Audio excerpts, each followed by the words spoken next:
Olá, no ar mais uma edição do programa Destaques. A você, muito obrigado pela companhia. A partir de agora são muitos assuntos e a gente começa falando de direito eleitoral. A gente já falou sobre esse assunto aqui no Destaques e está ocorrendo o Congresso Cearense de Direito Eleitoral. Todas as atividades estão sendo realizadas na Assembleia Legislativa do Estado do Ceará e eu mesmo fui lá conferir a abertura e conversar com pessoas sobre a importância dessa temática.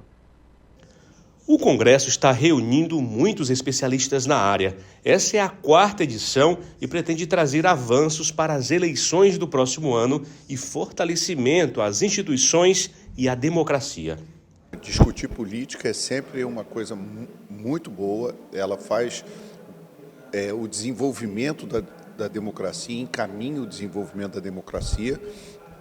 E aqui nesse congresso, que é um congresso famoso já do calendário eleitoral do Brasil, nós temos pessoas de alta qualidade discutindo o direito eleitoral e a nossa democracia. Na abertura, o ministro do Superior Tribunal de Justiça, Benedito Gonçalves, foi o convidado.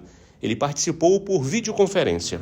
Eleições e democracia são assuntos que estão em pauta constantemente e afetam a todos nós, seja diretamente pelo direito ao voto, seja pela influência que tem em nossas vidas.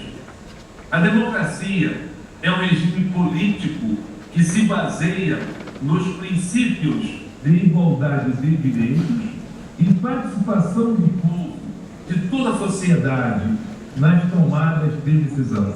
O Congresso Cearense de Direito Eleitoral tem grande participação do meio acadêmico. Os artigos científicos inscritos devem virar publicações. Entre os responsáveis pela organização está a juíza eleitoral Camille Moreira Castro, do Tribunal Regional Eleitoral. É importante, à medida que nós estamos no ano anterior à eleição, podendo debater o que passou para servir de aprendizado e o que é que vai alterar para a eleição do ano que vem, seja em termos de legislação, de jurisprudência. Então, o Conselho acontece justamente no ano ímpar, ou seja, a cada 2 anos, para permitir, a partir de novembro, dezembro, onde já ocorreu ou não, mas é o prazo da anualidade da lei eleitoral, as novas alterações. Para o ano que vem, não tivemos, de fato, alterações significativas, mas teremos sim nas jurisprudências. E os debates serão em torno disso aí. Os debates e palestras estão discutindo a cota de gênero nas disputas eleitorais, a inteligência artificial, o combate às fake news, entre outros desafios. Os temas também são importantes para o Legislativo Nacional. Até porque existem propostas no Congresso Nacional tramitando que mudam as regras eleitorais, inclusive propostas para mudar até na questão de vaga, né, em relação à questão de cota de gênero, e outras mais com o valor também do fundo eleitoral, da participação da mulher, e não só da mulher. Então são mudanças muito significativas, eu preciso estar acompanhando aqui o que já existe, me inteirar mais aqui com todos que fazem parte aqui desse evento, desse congresso, para que eu possa me fundamentar, né, e eu diria de uma forma legal, de uma forma fundamentada nas propostas que estão tramitando, no que a gente pode também contribuir como senadora. O Superior Tribunal de Justiça manteve uma decisão que proibiu a locação de um imóvel por meio de uma plataforma digital sem autorização do condomínio. Os ministros entenderam que a locação pelo app Airbnb para curtos períodos não se enquadra nos contratos típicos de locação residencial ou por temporada. Será que essa decisão muda o planejamento de quem deseja alugar um imóvel agora no fim do ano, de quem já fez contratos? A gente vai falar sobre isso agora com o nosso convidado, o Elvio Cavalcante, que é advogado imobiliário. Muito obrigado pela visita, doutor. Olá a todos que nos acompanham. Satisfação estar com vocês aqui na TV Otimista. Então, essa decisão ela decorre de um recurso especial que chegou ao STJ, o recurso número 1.819.075, de origem do Rio Grande do Sul. Então, a 4ª turma do STJ decidiu, na verdade, ela ratificou um entendimento prévio, né? Ela julgou apenas um recurso agora, chamado embargos de declaração, sim, onde ela ratificou um entendimento de que se na convenção do condomínio, daquele condomínio específico, tiver um dispositivo trazendo que a finalidade daquela edificação é residencial, ali não poderá ser desenvolvida uma atividade comercial. E aí foi nesse tocante que o STJ, que a turma do STJ entendeu que essa locação feita através do aplicativo, no caso do Airbnb, configurava uma atividade comercial e que, portanto, ela ia de encontro com a finalidade do condomínio, que era uma finalidade eminentemente residencial. E a dúvida é, a partir de agora, com essa decisão, com esse entendimento, quem tem contrato já, planejou as férias agora no fim de ano, ou para janeiro, carnaval, como é que fica essa situação? Permanece ou todo mundo, a partir de agora, acaba sendo afetado por esse entendimento? Perfeito. Essa pergunta é muito boa porque se criou um caos em relação a essa decisão, né? E essa decisão é uma decisão que ela não foi não unânime, ela não é vinculativa, ou seja, ela se aplica especificamente para aquele caso. É claro que isso, o STJ já tem inclusive uma outra decisão da terceira turma no mesmo sentido, no sentido semelhante de proibir locação através do aplicativo Airbnb quando a convenção assim dispuser. Então, essas decisões vão servir como um vetor já de orientação para futuras decisões, para juízes de primeiro grau e para próprias decisões de processo que cheguem até o STJ. Então, não há uma proibição, o STJ não proíbe que se faça locação atualmente através do aplicativo Airbnb. Porém, essas decisões, mais uma vez, já são vetores de orientação para futuras decisões. Agora, se determinado síndico entender que a partir de agora ele vai proibir ali o seu condômino de fazer esse tipo de atividade, ele já pode ou isso vai ter que ser colocado para a apreciação da justiça? Essa é uma dúvida certamente quem é leigo tem. Certo. O síndico, se ele quiser se precaver de forma mais tranquila e objetiva, ele pode levar essa situação para ser deliberado por uma assembleia. E aí, se a Assembleia, através de 2/3, resolver mudar a convenção, no sentido de fazer ali, inserir um dispositivo proibindo a utilização dessas plataformas naquele condomínio, aí sim, certamente, aquele condomínio vai ter uma proibição mais objetiva em relação a esse tipo de locação. Doutor Elvio, certamente se depara com situações como essa todos os dias. Dúvidas. Por que as pessoas têm chamado a atenção nessa temática? É a questão, principalmente, da segurança? É isso que os moradores e os síndicos têm se preocupado? É com isso? Perfeito. A grande discussão que foram levadas nesses processos reside justamente nesse entorno de confrontar o seu direito de propriedade com o direito de sossego e de segurança que toda uma coletividade do condomínio tem. Então, o direito de propriedade, ele não é absoluto. Embora eu possa gozar e dispor do meu bem imóvel, eu tenho que fazer isso dentro de um universo maior. Eu tenho que confrontar o meu interesse individual com o interesse coletivo. E aí o que está em jogo, muitas vezes, é essa questão da segurança do condomínio. Esse grande tráfico de pessoas que existem no condomínio, nessas locações de curta temporada. Agora, a gente sabe que muita gente se dedica, faz investimentos, doutor, exatamente para viver dessa atividade. Compra o imóvel exatamente com esse objetivo, fazer o aluguel por curtas temporadas através de plataformas digitais. Essa tem sido uma grande realidade dos condomínios, né? Perfeito. E o cuidado que esse investidor deve ter é já consultar a convenção daquele condomínio para saber se é permitida ou não esse tipo de locação naquela edificação. Até porque a convenção do condomínio já vai estar lá junto com o memorial de incorporação daquele empreendimento. Então, ainda no imóvel na planta, se porventura esse investidor quiser comprar um imóvel na planta, ele já pode certificar lá naquele cartório onde está registrada aquela incorporação. Ele pode ter acesso àquela convenção para saber se naquele futuro empreendimento vai ser possível ou não eu desenvolver esse tipo de locação. Para quem não mora em condomínio, para quem está distante um pouquinho dessa temática, convenção é uma espécie de constituição do condomínio? As regras, onde vão estar dispostas as regras de como vão se dar as assembleias, vai regular a vida dos moradores daquele condomínio, como vai se dar o rateio das despesas condominiais, é um regramento daquele condomínio como um todo. Como é que se constitui essa convenção, como é que é feita essa convenção? A convenção é feita lá na origem ainda, né, no momento da incorporação imobiliária, né, e claro, ela pode ser alterada durante a vida do condomínio, sempre que você levar alguma pauta, algum tema para deliberação da Assembleia, e aí a Assembleia, ela é soberana, né? E você precisa de um quórum qualificado, um quórum de 2/3 dos moradores para fazer qualquer alteração nessa convenção. Olha, quando há uma mudança desse tipo, ou na verdade uma situação onde a justiça faz um entendimento e isso pode ser um efeito cascata, as pessoas certamente se enchem de dúvidas, procuram os especialistas. Sim. E aí é importante buscar realmente quem entende, quem está na área. O que a gente pode concluir dessas duas decisões do STJ? Essa mais recente agora, que apenas julgou um recurso, que qual é a certeza que a gente tem, que a gente pode inferir dessas decisões? A primeira é que, se na convenção do condomínio tiver um dispositivo expresso proibindo locações de curta temporada, não adianta você querer ir contra esse dispositivo, porque certamente você não vai conseguir êxito, tá?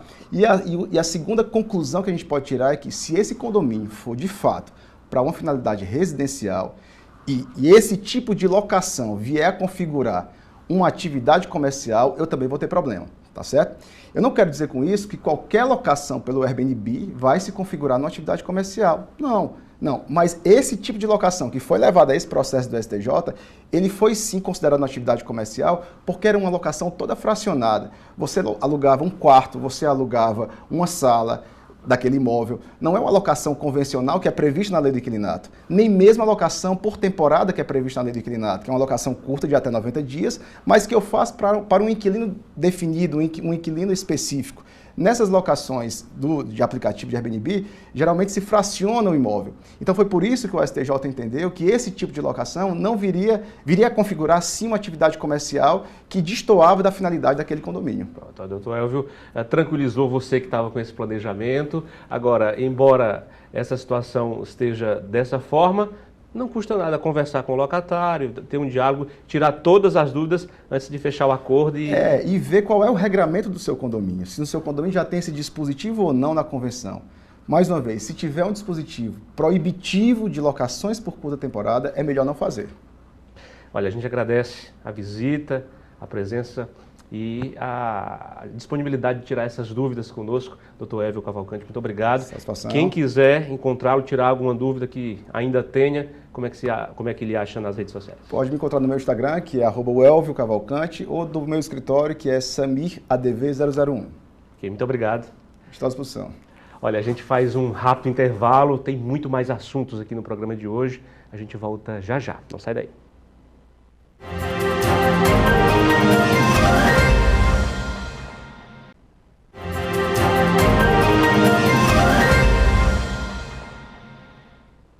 Duas startups cearenses chegaram à última fase da principal iniciativa para a capacitação de negócios do país. O Capital Empreendedor é organizado pelo Sebrae e é por meio dele que 73 startups de todas as regiões do Brasil conseguem anualmente receber investimentos que podem impulsionar e mudar completamente os negócios.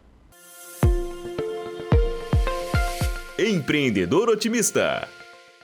Oferecimento: Sebrae, a força do empreendedor brasileiro. O propósito do Marcelo é ser um novo caminho entre cozinhas, entregas e restaurantes.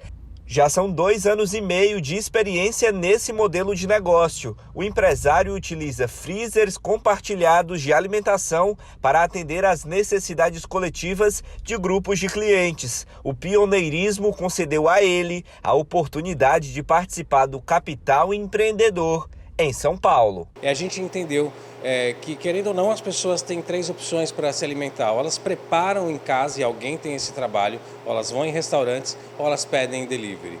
E o momento da inovação, quando a inovação entrou em contato com a New Eats, nós nos entregamos aí de corpo e alma ao mundo da inovação, a gente entendeu que algo podia ser feito diferente.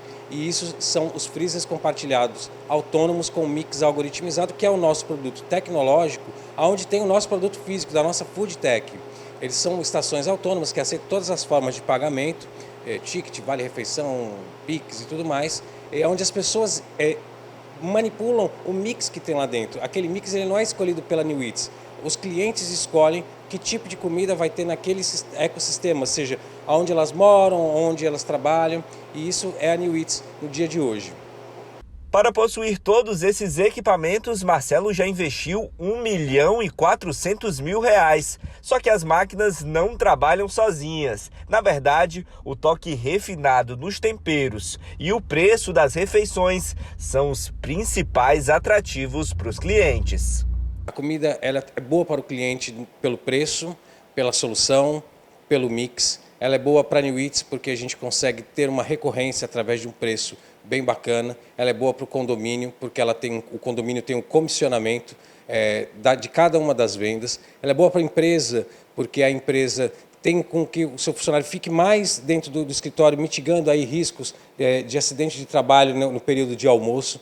Então, foi buscando atender a todo mundo da melhor forma possível, levando melhorias, pequenas melhorias no hábito diário, não só na saudabilidade, como na praticidade e também na economia. Quem hoje não quer economizar o seu vale-refeição para no final de semana curtir um pouco mais, ou então para colocar um pouco mais na cesta básica, na comida de todo dia. Antes das rodadas de negócios lá no Sudeste, as startups foram capacitadas pelo Sebrae em Fortaleza, uma etapa que é primordial para a consolidação das empresas. Começa desde a fase de ideação, quando os empresários chegam aqui apenas com uma ideia de negócio, vão começar a maturar essas ideias, se faz sentido, se não faz, como é que esse negócio pode faturar ou não, se vai faturar, quanto vai faturar, como vai faturar, né? Como é que vai ser o atendimento do cliente, como é que vai ser a entrega do produto. Tudo isso é trabalhado aqui com os nossos consultores, com os mentores, até chegar numa fase de implantação dessas empresas.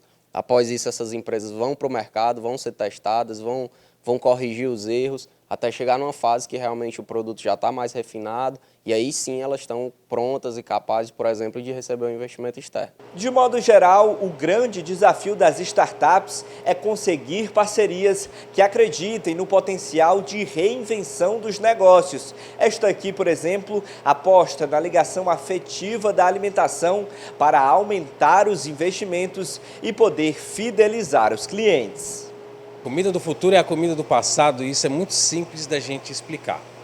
Se eu perguntar para você, para qualquer pessoa que está assistindo, se prefere no almoço de hoje ou de amanhã almoçar na rua ou na casa da avó, todo mundo vai responder na casa da avó. A não ser quem não teve avó, mas vai lembrar de alguém da infância que cozinhava muito bem, uma tia, vai ter essa preferência. E a gente busca a afetividade nesse sentido, de pegar receitas tradicionais do dia a dia. As pessoas estão ávidas por comida de todo dia, comida de avó. A avó não é um restaurante de alta gastronomia, mas ela faz sempre aquela comidinha gostosa e a gente está querendo sempre aquilo, de resgatar isso. Para o mix das pessoas, no mix que a gente oferta, em diversos tamanhos, seja individual, porcionados individualmente, pratos individuais ou pratos familiares ou monoporções familiares, não importa, é levar a comida afetiva, que tem a ver com a avó, que tem a ver com o nosso sentimento do passado, porque isso sim é vender um produto de recorrência. Já a startup do Pedro não viveu a mesma dificuldade, por um motivo bem simples. A empresa trabalha com educação. A startup tem como especialidade desenvolver raciocínio lógico por meio de robótica e programação. A gente utiliza, né, no nosso sistema, né, a gente utiliza prototipação, desenvolvimento de games, desenvolvimento de aplicativos, robótica, programação, cultura maker, né, então a gente engloba todas as soluções, né, nesse desenvolvimimento das crianças. E recentemente, né, nós tivemos um stand no Ceará Tech Summit, que é uma feira patrocinada pelo Sebrae, aconteceu no Centro de Eventos, no início de novembro, em que nossos alunos puderam, alunos de escolas parceiras, né, puderam demonstrar para a população em geral, né, os projetos que os alunos desenvolveram ao decorrer desse ano de 2023. Né? Então, nós levamos os próprios alunos que fizeram a demonstração do que eles desenvolvem no dia a dia dentro da sala de aula, né, uma forma, né, de aprimorar, né, esse conhecimento deles de tecnologia criativa. Segundo Pedro, a referência no Ceará em educação ajuda a abrir muitas portas fora do estado. Quando nós chegamos lá fora, né, que a gente fala que é uma startup cearense, né, pelo desenvolvimento da educação no estado, né, as portas se abrem de maneira mais fácil. Né? Então, isso é muito positivo para a gente, ser uma startup educacional aqui do Ceará. Então, isso se torna bem mais, né, fácil o desenvolvimento e a apresentação nas escolas.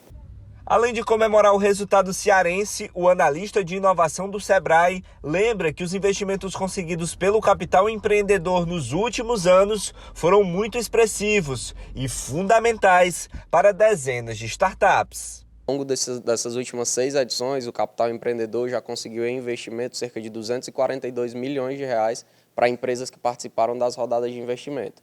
E a gente saber que startups cearenses, empresas cearenses inovadoras, estão chegando numa fase onde podem receber investimentos tão altos, é super gratificante para o trabalho do Sebrae Ceará, né, para a área de inovação também. O que a gente quer, enquanto unidade estadual, é ver essas empresas chegando em todo o país, quiçá lá fora. Né? Então, é muito gratificante para a gente conseguir ver a conquista de empresas cearenses chegando num evento nacional e, quem sabe, tomando aí o mundo.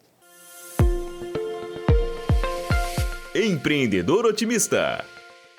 Oferecimento Sebrae, a força do empreendedor brasileiro. A Agência Nacional de Vigilância Sanitária acaba de aprovar a primeira vacina contra o vírus que causa a bronquiolite. Nós estamos recebendo o médico Bruno Cavalcante, que pode nos ajudar a entender essa novidade, os benefícios, falar um pouco sobre doenças respiratórias. Doutor Bruno, muito obrigado aí pela presença aqui no programa Destaques. Eu que agradeço o convite e eu adoro falar de vacina, né? Porque vacina é sempre aquela polêmica, vacina não vacina, vai ter algum problema, não vai ter. Mas quando você para pensar um pouco, o quanto nós evoluímos em termos de vacinação e como a vacina mudou a saúde pública, não tem nem como eu descrever isso em um programa. A vacinação em massa, ela tirou da nossa cara doenças seríssimas como, por exemplo, poliomielite. O que a gente tem visto aí na profilaxia de raiva, de tétano, prevenção de tuberculose grave, a própria influenza, as doenças da infância que a gente nem ouve mais falar, catapora, cachumba, rubéola, então tudo isso diminuiu graças à vacinação. E quando eu olho para tempo de vida, a vacinação aumentou sim também o tempo de vida da população. Então é muito importante discutir esse assunto, é muito importante que a gente se vacine e vacine também os nossos filhos, né? E eu falo isso que em casa eu tenho duas. Então assim, a vacinação ela é fundamental e toda vez que tem notícia de vacina nova eu fico muito feliz porque eu tenho certeza que são doenças que vão diminuir a sua incidência. E esse é um ano especial porque o Brasil tem um plano de imunização que está completando, que está fazendo aniversário, que é destaque no mundo todo. A gente precisa voltar a esses patamares realmente de glória, números que possam proteger a nossa população. Doutor, e essa novidade, essa vacina, quem vai ser beneficiado? A bronquiolite afeta principalmente quem? A gente fala em bronquiolite, pensa logo nas crianças, né? Mas essa vacina em especial, ela é contra um tipo específico de vírus, chamado de vírus sincicial respiratório. Ele é um vírus que acomete crianças, idosos, gestantes, acomete todo mundo e dá um quadro aí de um flu-like, né? De uma gripe, como uma gripe. Mas essa vacina, especialmente, vai ser para aqueles pacientes acima de 60 anos, aqueles pacientes idosos que têm risco de ter uma infecção respiratória e essa infecção respiratória virar uma pneumonia. Então, essa população de idosos, tabagistas, DPOC, vão ser a ter o maior benefício com essa nova vacina do vírus sincicial respiratório. Você falou da alegria, da novidade da vacina, quando a gente tem uma notícia como essa, um novo imunizante para unir forças aí com os profissionais, certamente todo mundo comemora, né? Porque a gente sabe que esse público, principalmente após os 60 anos, precisa ser protegido, precisa cada vez mais estar com essa atenção, né? Com certeza, e essa vacina, ela vem aí no momento em que a gente recebeu muitas vacinas novas, mas é nova no Brasil. Quando eu olho para o cenário exterior, né, essa vacina já é dada há alguns anos nos Estados Unidos, tem tido uma resposta excelente, tem diminuído bastante essas infecções graves. E essa população que nós estamos citando aqui, acima de 60 anos, é uma população que tem benefício de muitas vacinas. Além do Covid, que a gente citou muito aí, né, nesses últimos 3 anos, a gente tem a vacina da influenza, que precisa ser reforçada a cada ano, porque a cepa muda.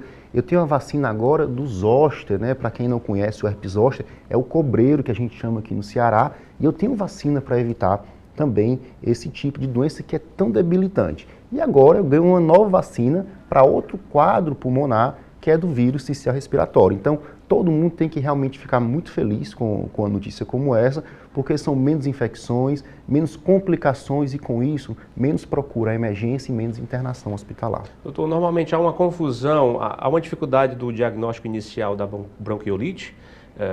Os sintomas eles são muito parecidos com outras doenças? Sim, com certeza. Essas doenças respiratórias se confundem todos no começo, né? Às vezes a gente pensa, eu tive um resfriado, né? O resfriado é causado pelo rinovírus, é aquele quadro bem simples, o paciente não para nem de trabalhar, fica só com aquela coriza, aquele mal-estar. Eu tenho a gripe, esse sim, às vezes muito mais forte, ainda mais quando pega os extremos de idade, aqueles pacientes imunossupressos. causado pelo vírus da influenza.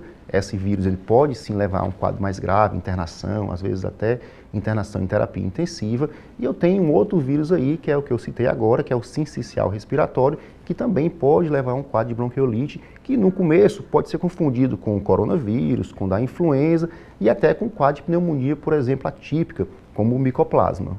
Agora, com essa notícia da autorização da Anvisa, muita gente quer saber quando eu vou ter acesso. Normalmente, qual é o passo a passo após uma autorização como essa do órgão responsável, doutor? Essa vacina já está sendo dada em vários outros países, é uma vacina extremamente segura, já vem com um tempo já de acompanhamento em outros locais, e lógico, a nossa Anvisa aqui vai passar por ver todos os trabalhos, ver todos o perfil de segurança da vacina, mas quando ela dá o aval, provavelmente em poucos meses a vacina deve estar sendo disponível aí. O que a gente ainda não vai ter, né, talvez seja disponível no Sistema Único de Saúde, porque isso aí realmente demora um pouco mais para que possa entrar dentro do Plano Nacional de Imunização. Mas com certeza deve estar indo aí para as clínicas, né, e ela é uma vacina de dose única, então é mais fácil ainda de ter uma posologia que é mais fácil de aderir. É importante que a gente possa continuar acompanhando, para quando ela estiver no sistema particular ou mesmo no público, que é o que a gente quer, todo mundo possa ter esse acesso. Aproveitando a presença do doutor, a gente tem que falar um pouquinho sobre Covid, está todo mundo com receio, voltando a usar máscara. Doutor, qual é a motivação realmente, o que está por trás dessa nova onda? E lhe pergunto também, as pessoas ainda continuam temerosas com a proteção e talvez isso seja um dos motivos para a gente não estar tão protegido ainda? Nós passamos por um momento muito difícil, né? 2020, 2021 foram anos muito complexos nas nossas vidas. Então, quando eu olho assim para trás e vejo que a gente viveu aquele momento de isolamento, todo mundo em casa, o mundo parado, então isso deixou uma sequela na gente psicológica muito grande, né? E o Covid ele não vai embora, né? Ele vai virar aí uma doença que a gente, vez por outra, vai ter algum surto. E o que está acontecendo agora aqui em Fortaleza, no Ceará, em boa parte do Brasil, é uma nova variante que está dando um novo surto de Covid. Eu atendi bastante Covid nos últimos dias, né? Eu acho que nos últimos 7 dias eu abri o consultório todos os dias, inclusive final de semana, para atender Covid. E todos os casos foram casos mais simples, que a gente pôde manejar ambulatorialmente, sem necessidade de internação. Mas isso, em momento algum, nos deixa baixar a guarda para a proteção. Então, o que é que eu deixo aqui de mensagem para quem está nos ouvindo? Sentiu o sintoma gripal? Não importa se é coronavírus, se é sincicial respiratório, se é influenza, se é rinovírus, se é uma rinite. Eu vou me testar. Eu vou me testar e eu vou usar uma máscara. Porque eu me testando e eu vi que é Covid, eu me isolo. E se eu estou usando a máscara, que é uma etiqueta em saúde, eu vou diminuir bastante a transmissão para terceiros. Então, isso é a grande lição que deve ficar. Muita gente está triste porque essa nova onda surge exatamente no momento de confraternizações, de viagem, muita gente se programando. E o que essas pessoas, o que a gente, na verdade, pode fazer para tentar não desistir aí desses passeios, desses eventos, mas, claro, proteger a nossa saúde e a de todos. Pegamos um momento bem peculiar, né? Véspera de Natal, aí em dezembro, então com certeza a gente vai ter aí uns 2, 3 semanas ainda de casos surgindo e vai pegar bem na época do Natal e do Réveillon. E alguém me perguntou até no consultório isso, estou dia 24 de manhã, acordei e estou com coriza. Eu vou ou não vou para a festa? Gente, doença não é brincadeira, né? A gente sabe que festa é importante, né? Mas a gente vai para uma festa dessa, tem gente idosa, tem gestante, tem criança ainda não imunizada, tem pessoas em tratamento oncológico, a gente coloca outras pessoas em risco. Acordou dia 24, está com quadro gripal, se testa. É Covid, vai ter que se isolar, né? Aqueles 5 diazinhos ali isolado é o jeito por um bem maior. Não é Covid, você tem segurança total para ir para a festa, com certeza de máscara, para que as pessoas não peguem outros vírus também. Mas a saúde sempre tem que ser a prioridade. Então, primeira coisa é se testa. Testou, deu positivo, vai se isolar. Não deu positivo, vai fazer a etiqueta em saúde. 5 dias é o protocolo atual? O nosso protocolo ele mudou muito nos últimos anos. A gente tinha aquela doença de 2020 e 2021, que era outra doença, né? Uma doença que pegava muito mais pulmão, e a gente via casos de internações gravíssimas, muito óbito. A gente tem uma doença agora mais de via aérea superior, fazendo muita rinocinusite. Então, o isolamento, a gente sabe que o pico mesmo de transmissão do Covid são as 48 horas que antecedem o primeiro sintoma, as 48 horas que vão do primeiro sintoma. Então, esses 4 dias são os que têm a maior contaminação. Então, os 5 dias de isolamento, ele é muito importante, que é quando o pico de transmissão passa, né? Então, a gente pede para ficar 5 a 7 dias isolado e depois, se tiver algum sintoma gripal, continuar usando máscara até o 10º dia. Vamos falar agora de proteção. A gente tem um sistema que nos ajuda muito, porque facilmente você entrando em qualquer posto de saúde com um documento de identificação, você consegue ver, ali com o auxílio dos profissionais de saúde, como está a situação da sua imunização. Ali mesmo você consegue dar andamento. Isso ajuda muito e as pessoas precisam ter essa iniciativa, né, doutor? Sim, eu recomendo que todo mundo tenha seu cartão vacinal. É um documento que você precisa ter atualizado. Exemplo, vacina de tétano, a gente tem que fazer reforço a cada 10 anos. Hepatite B, eu preciso saber se eu sou ou não imunizado para hepatite B. Tivemos recente aqui no Ceará um surto de hepatite A, também, que é outra vacina que é importante. Então a gente tem que ter esse cartão e saber em que pé eu estou na minha vacinação. Isso é um problema de saúde global. Quando você olha para a Europa, para os Estados Unidos, a gente vê uma queda da incidência de vacinação. A gente não pode regredir nesse ponto. Esse ponto é um ponto de avanço. Então, eu peço a cada um que está me ouvindo aí, tenha seu cartão vacinal. Se ainda não tem, vá atrás e cheque o seu esquema de vacina e o atualize. É muito importante para a sua saúde e para a saúde comunitária também. Portanto, falamos com um especialista, dicas importantes, e a gente está solicitando que você possa fazer a sua proteção, a da família, a partir dessa imunização e a partir desses cuidados básicos nesse fim de ano. Doutor Bruno, muito obrigado pelas dicas, pela entrevista e pela presença. Eu que agradeço. A gente faz um rápido intervalo e daqui a pouquinho o Destaques está de volta.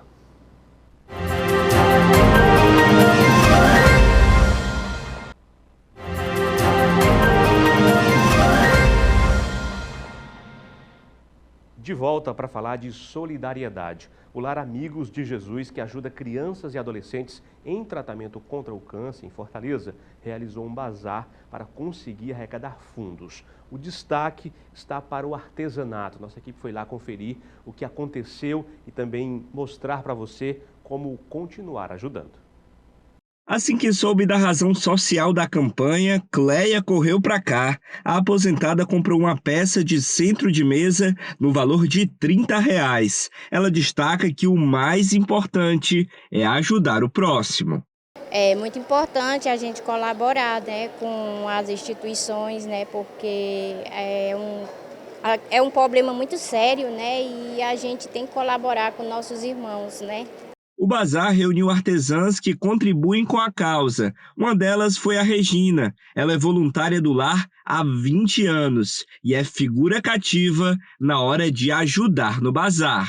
Nós temos que ajudar, né? Quanto mais ajuda tivermos, melhor.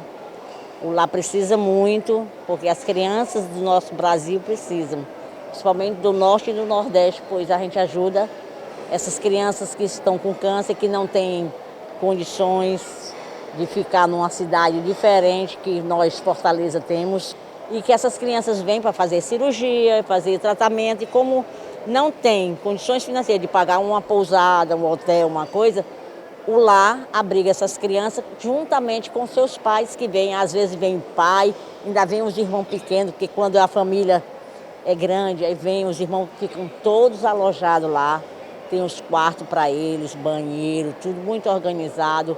O lar é espetacular e vive de doações e nós precisamos já usar e abusar da ajuda do povo. O bazar tinha de tudo: bonecas de pano, toalhas de mesa, panos de prato, todos os itens possíveis de decoração a um custo super acessível. Com o que a gente consegue vender, a gente ajuda as crianças com câncer que são acolhidas no Lar Amigo de Jesus. Como é que a gente ajuda? Na alimentação, quando não tem um produto que a gente não recebe de doação. No transporte, porque elas são levadas para o hospital e buscadas também. Na medicação, quando elas não têm, a gente promove a compra.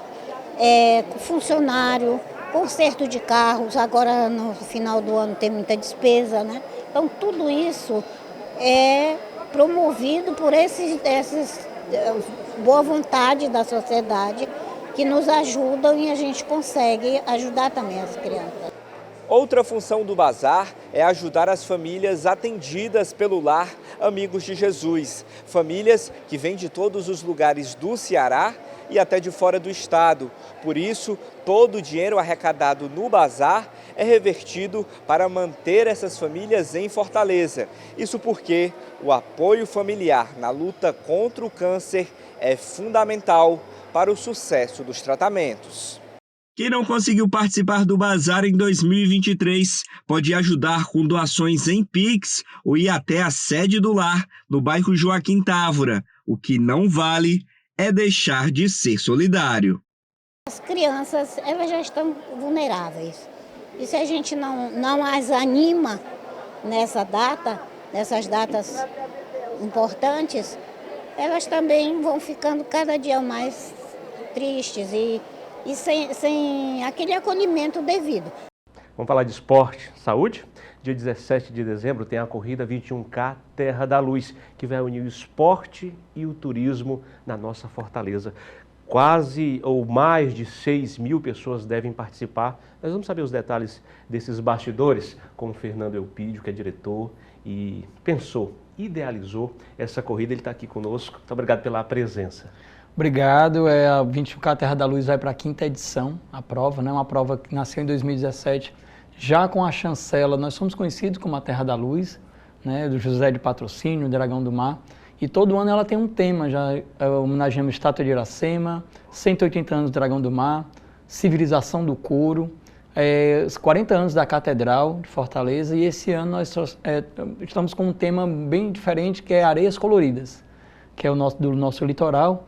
E cada percurso vai ser uma cor diferente, cada medalha, 5, 10 e 21 quilômetros. Então a prova encerra o calendário de corridas de rua em Fortaleza. Sempre gosto de lembrar que Fortaleza é a capital de corrida de rua do Nordeste. Maravilha, número de provas, número de atletas. Se não fosse a pandemia, a gente tinha mais, bem mais. Então a gente encerra o calendário. É uma grande festa esportiva e ela também está preparada aí para oferecer uma programação cultural no dia da prova. E a gente tem muito atleta de outros estados, que ela ganhou essa característica de vir gente principalmente do Nordeste, mas a gente tem atleta de Minas Gerais, de Santa Catarina, de São Paulo e do Rio. Todo mundo quer ver a nossa cidade, né, de perto e correr. E o final do ano, né? A gente já está na alta estação, se você for procurar aqui vaga nos hotéis, já está bem concorrido. E nós pegamos justamente aquela semana que abre aí o Natal, já com a cidade lotada. Então muita gente vem para Fortaleza para passar as festas final do ano, finais de ano, e praticar esporte, a última do ano. Olha, quem não corre, quem está um pouquinho distante dessa temática, quem é que pode participar da corrida? Uma prova a partir de 5 km, não é só botar o tênis e ir para a rua. A gente sabe que tem todo um trabalho junto com um profissional de educação física, acompanhamento médico. E a prova principal de 21 km, ela precisa de uma preparação maior. Normalmente são atletas que já treinam no mínimo aí há um ano, certo? Que já fizeram prova de 5, de 10, que tem um acompanhamento de fisioterapia, que tem uma preparação e principalmente teve um treinamento ao longo do tempo se preparando para isso, né? Então, o fator do calor, da temperatura hoje é um agravante que a gente tem que ter um cuidado com isso, embora a prova tenha todo o suporte. Segurança, ambulância, seguro de vida para todos os atletas, mas quem pode participar?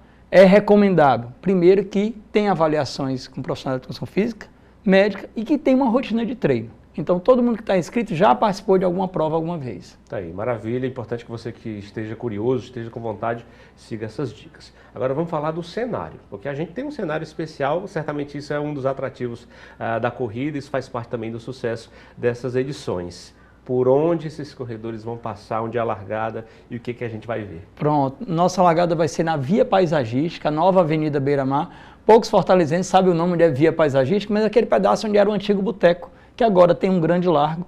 Nós vamos sair de lá, percurso de 5 e 10 e 21 são diferentes, mas nós vamos passar pela Catedral, nós vamos passar pela Estátua Santa de Virgem, vamos passar pela Avenida Leste-Oeste, vamos passar pela Estátua de Iracema, vamos até o Mucuripe, pela igrejinha lá de São Pedro, né, lá no Mucuripe.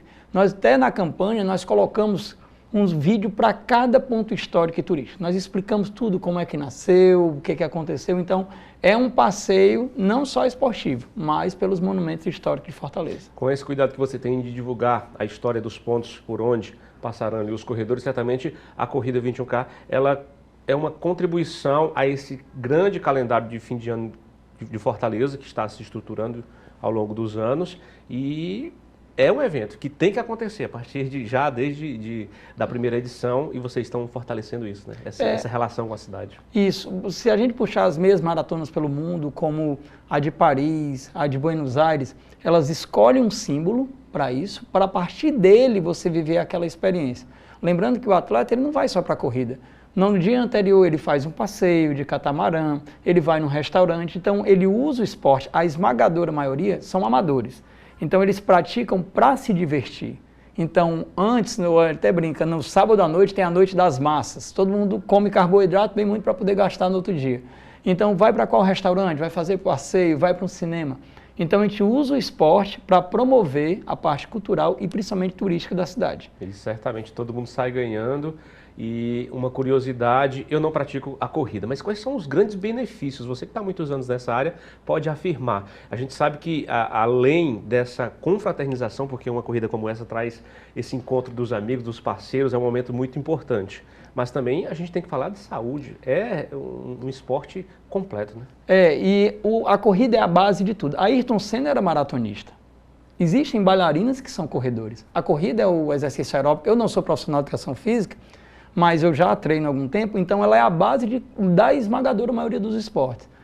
Com a pandemia, nós fomos jogados a praticar esporte ao ar livre, né? Porque a gente não podia, academia fechada, e teve um aumento muito significativo. Então, desde a parte aeróbica, fortalecimento dos músculos, dos ossos, lembrando, um profissional de educação física, fisioterapeuta, tem mais propriedade, mas são notórios. Se eu não treinar de manhã do dia, das 5 horas da tarde, já está um peso nas costas.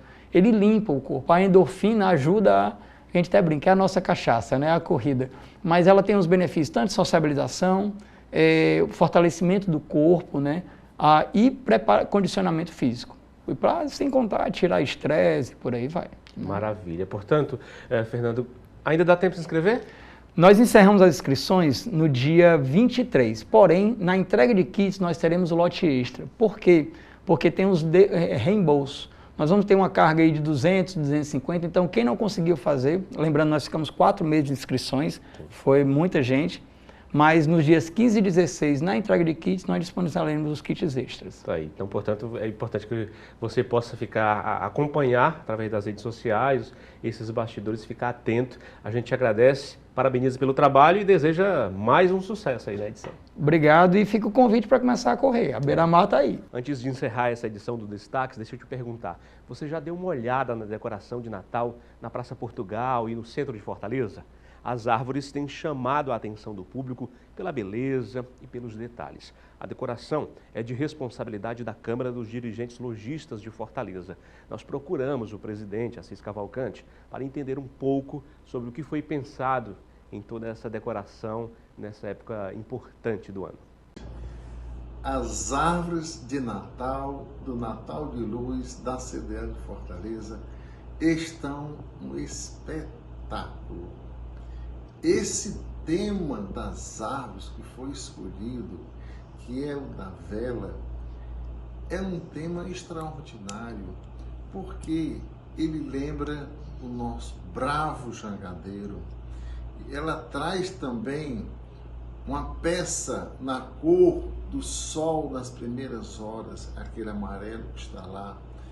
Ela lembra também o manzoá, aonde o pescador põe a sua produção de peixes, como também tem uma biruta que serve para orientar o jangadeiro em alto mar.